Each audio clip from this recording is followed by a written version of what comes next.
right now that's still being analyzed. As you can gather, there's quite a lengthy document, and so for you to really take a look at every bit of that, try and make some determination if it has any meaning, is very time consuming, and that is actually still what's going on now.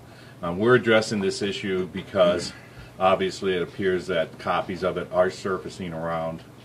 We don't know how many copies, but they are surfacing. So at some point when the investigation is concluded and we're at a point where either a conviction has been made or however it's resolved, obviously then it doesn't become part of the evidence, and we'll see if that can be released at that time. It'll make a determination at that time, but it won't be released anytime in the near future. In the back, sir. Sheriff, can you say whether the portions that have been released are those the real thing, and what do you make of, I guess, what was released?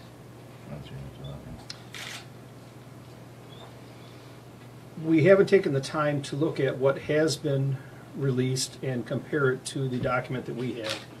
And the reason we haven't done that is because it would take away from investigative time. We'd have to go page by page to compare it.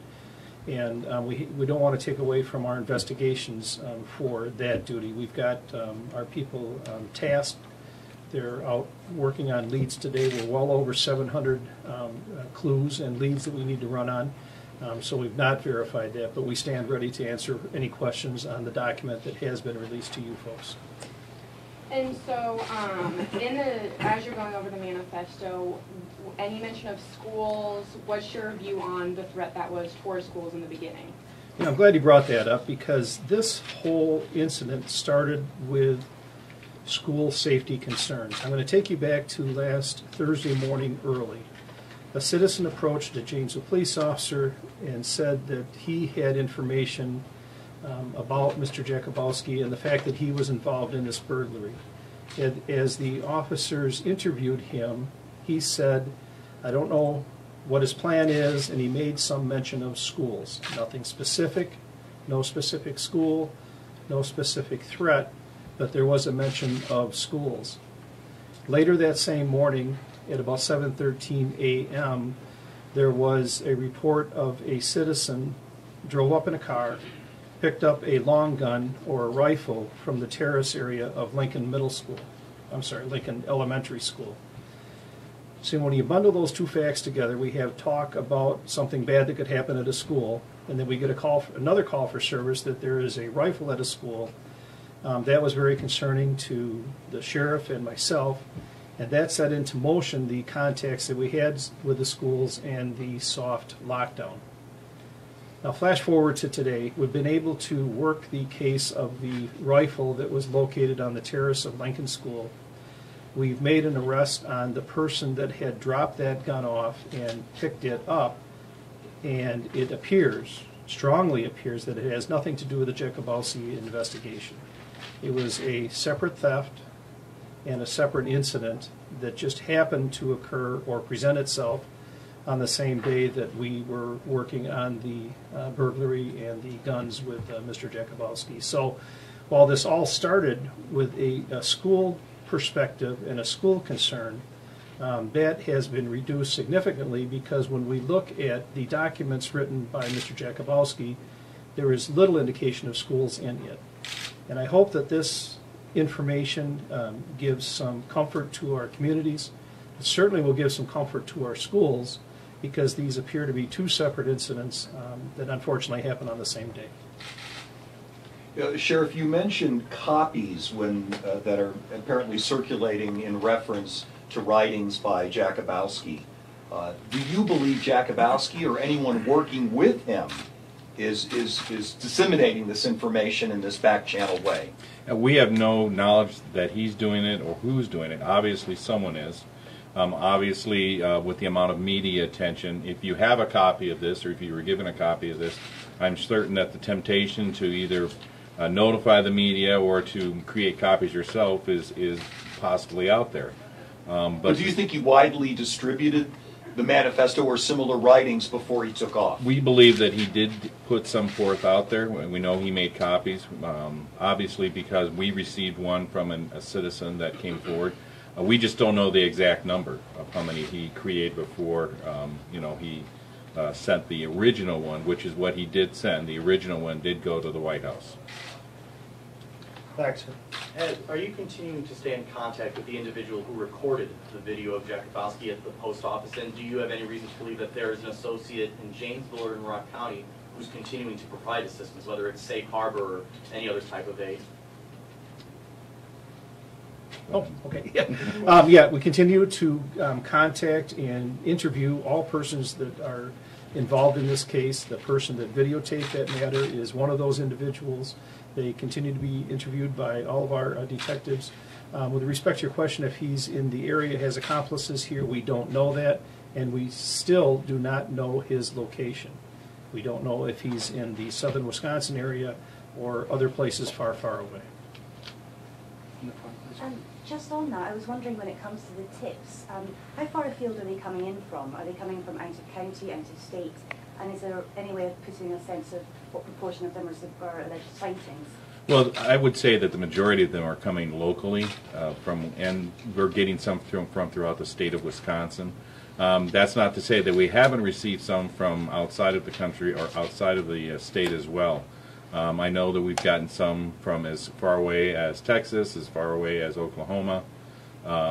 You know, some folks think they see something in their state or whatever, and again, as we've always said, is that, you know, we want you to make that call, and again, that number is 1-800-CALL-FBI. So we would encourage you to continue to do so, even if you think that it's nothing at all. It might be the one tip that leads to getting him into custody. In the back, sir. Have you narrowed your search today? Are you still searching rivers and lakes? Any information that would help you narrow your search? Well, we concluded searching the lakes and rivers yesterday. And so today we're just looking at additional areas. We've mapped out a strategy of search patterns that we want to do, and we're in the process of doing that. I'm obviously not going to comment on where those are because we don't want to give any advantage to anybody that is either helping him or to him himself. Why rivers and lakes? Yeah, we know where the burglary occurred, and we know where his vehicle was burned, and we know that there are many abandoned properties in that area. There are cottages that are not used this time of year, and so due diligence would tell us that we should look for those areas, and certainly the searches along the river's side gives us a different view of those properties. So it's just following up on some of those tips and doing a proper investigation. Do you have reason to believe that he's altered his appearance, or were some of those photos just precautionary measures? Those are we just put that out there in case he has. So it's simply a fact that you know, it's typical for suspects to, you know, either dye their hair or shave their head or get rid of their mustache. So this gives, again, what we're counting on is the eyes and ears of our citizens to take a look and see that he may be in a different type of disguise, or he may have changed his looks. So that's really more, again, just trying to enhance our ability to gather intelligence and get information. Sir.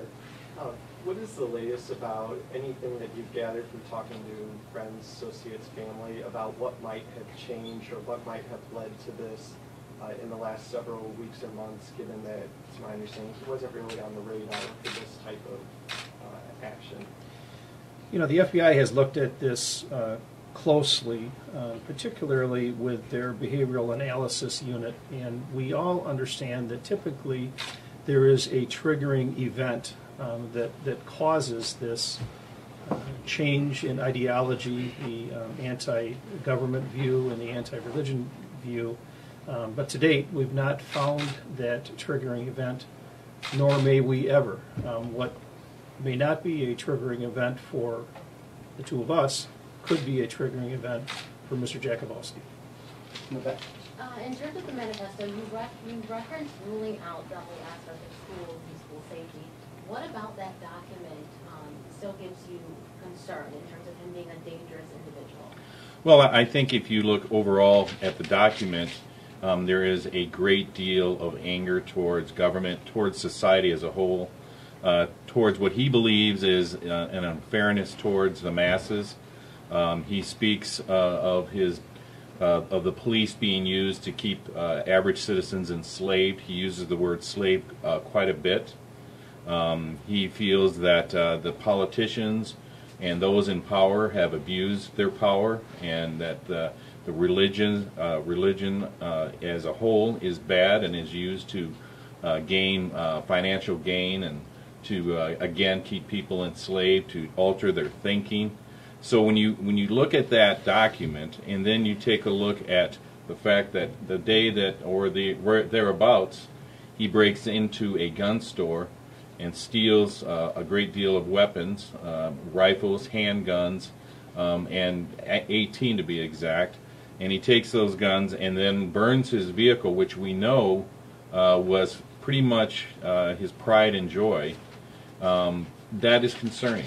And so based upon that, based upon the number of weapons he took, what appears to be a great deal of anger towards governmental institutions, we feel that he is posing a threat. And the good thing on this is that he has not hurt anyone. And as I've been pointing out, and as the chief has pointed out, no one's been hurt, and we understand he has grievances. And again, we encourage him to turn himself into the authorities.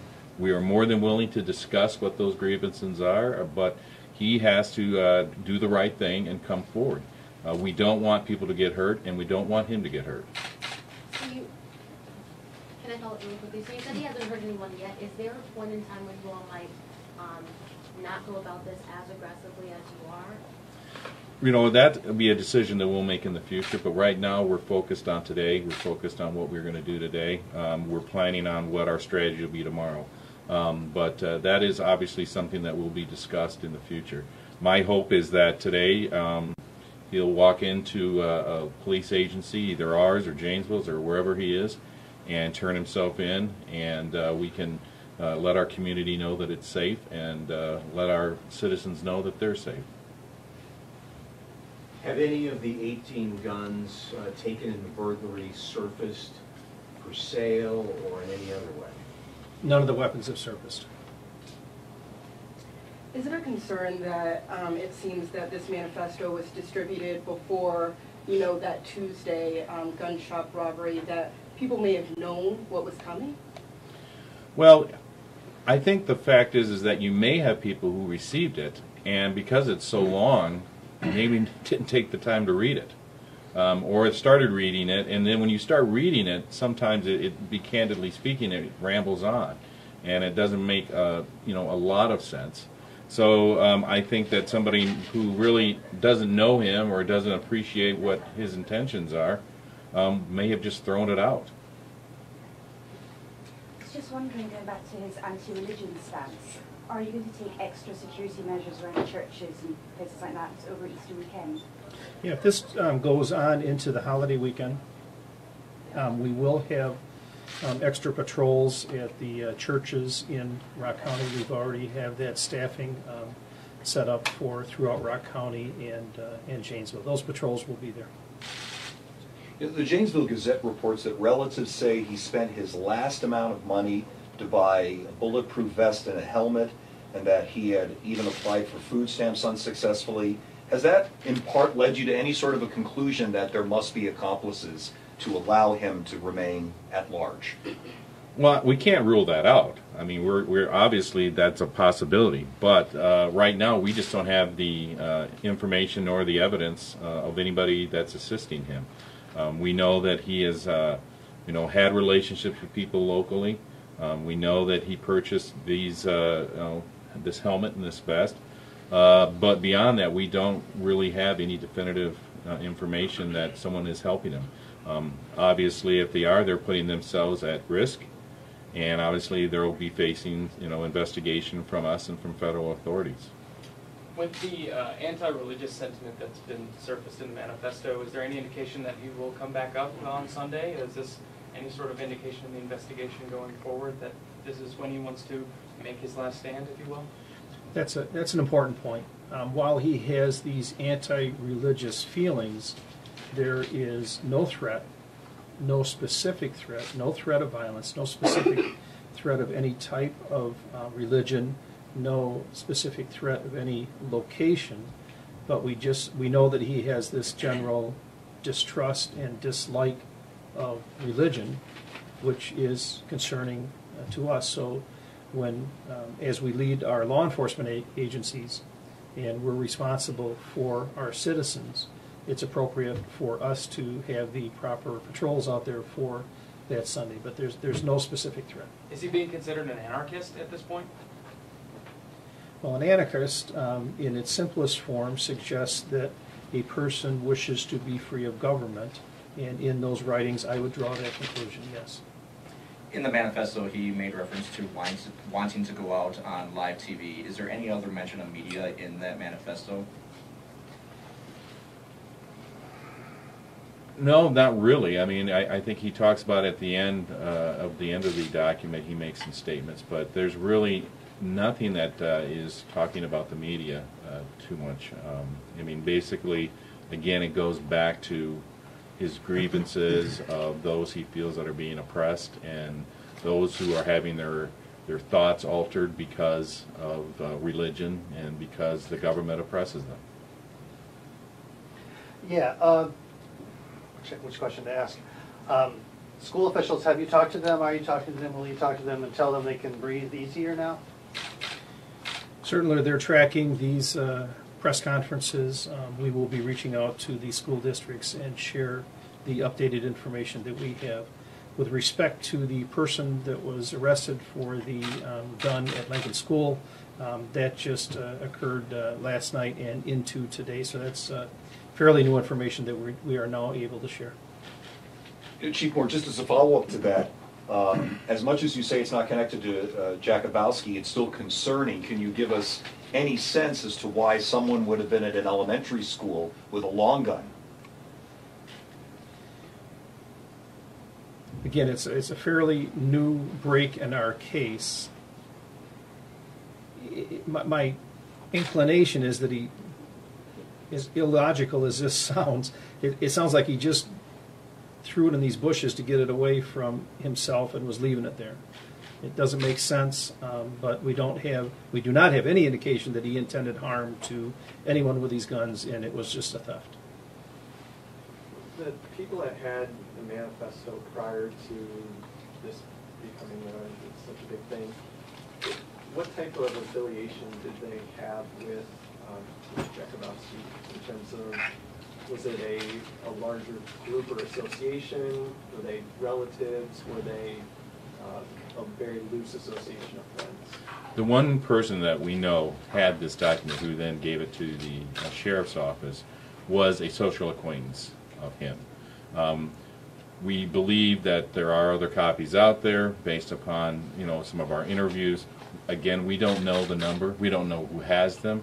Honestly speaking, I'm surprised that he didn't send some to you. But at the same time, he has his own agenda and he has his own plan. And right now we're trying to determine exactly what his intentions are, and we can respond accordingly. Any affiliations with militia groups, with patriot groups that have been established? Not that we've been made aware of. Are there threats to any specific individuals in the manifesto, whether it's law enforcement or anyone in government? He does not like the police in a general sense, and I look at that as being an extension of government. I mean, we're the most obvious form of government that you see on a daily basis out on the street, so he has dislike for police.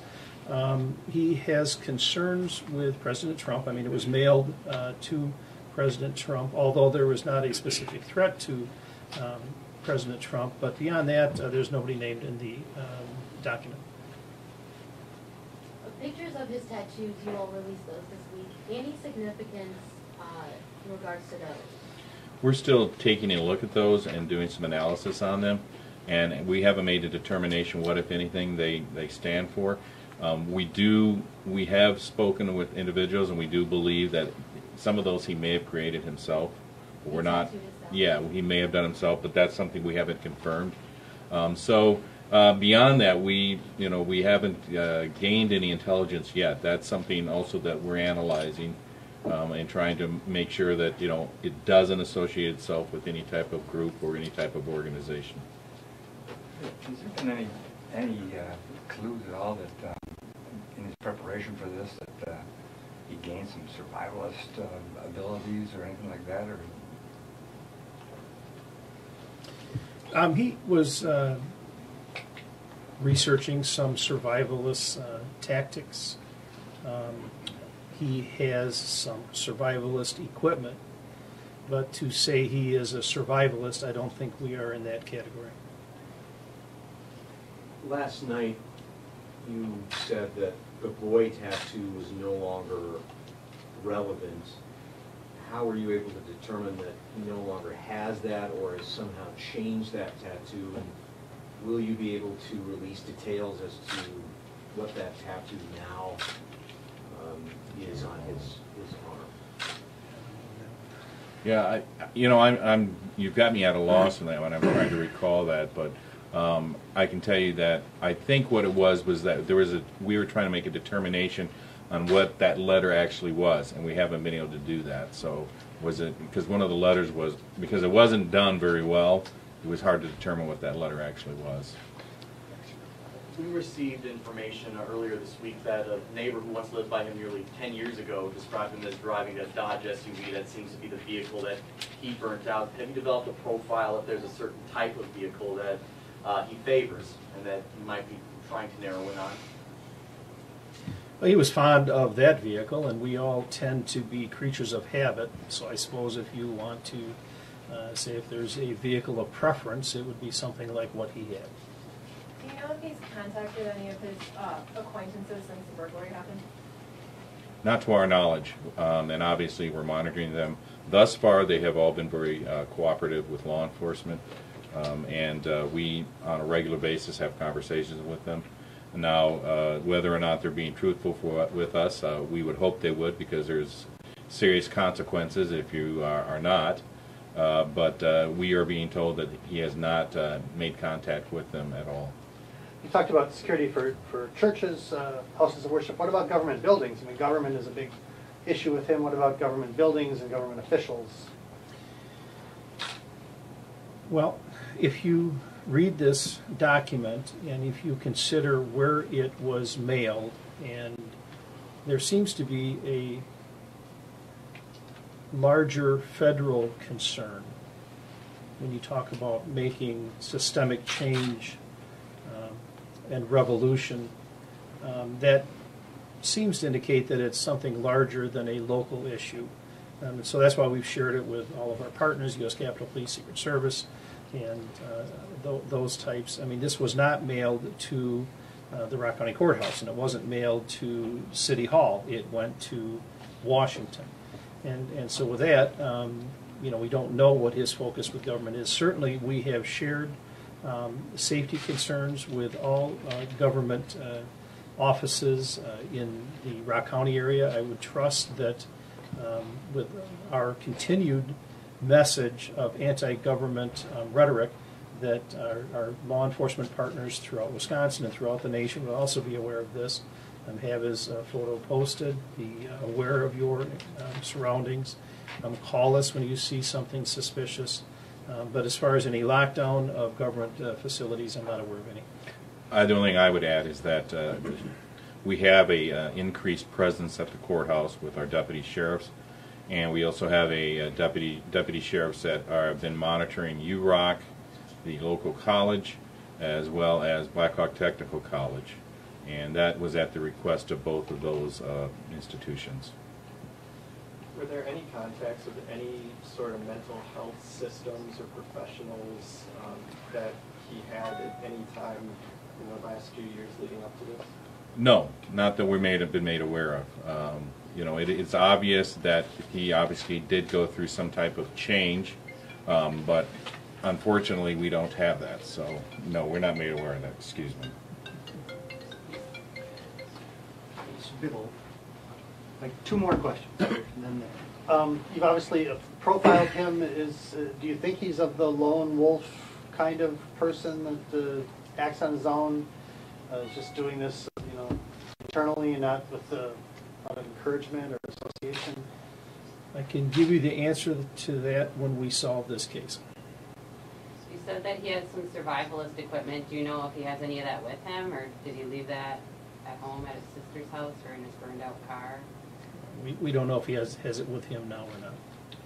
Thank you, everyone. That's the end of the question time.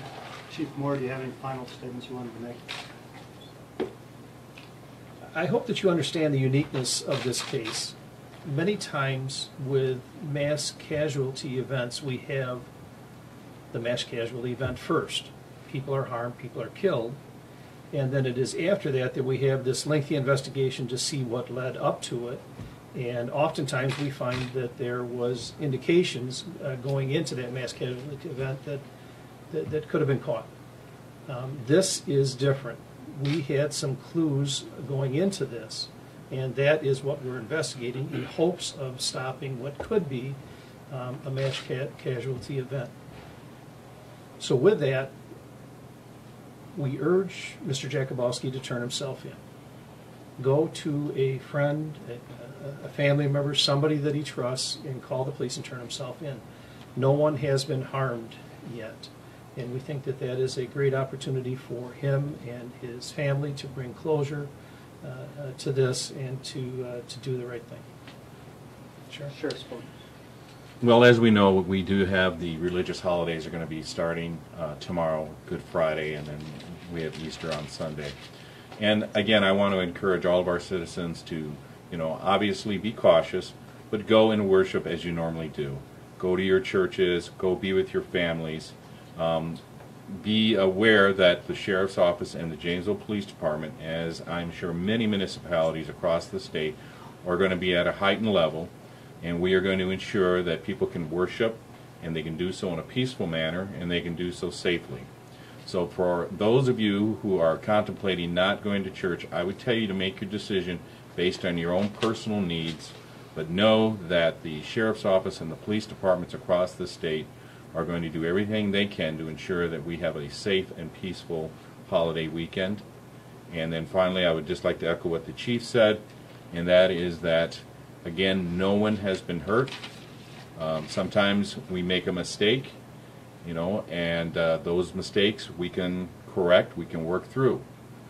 So far, what Joseph has done is correctable, and we encourage him to do the right thing for his community, his family, and go to an authority and turn yourself in.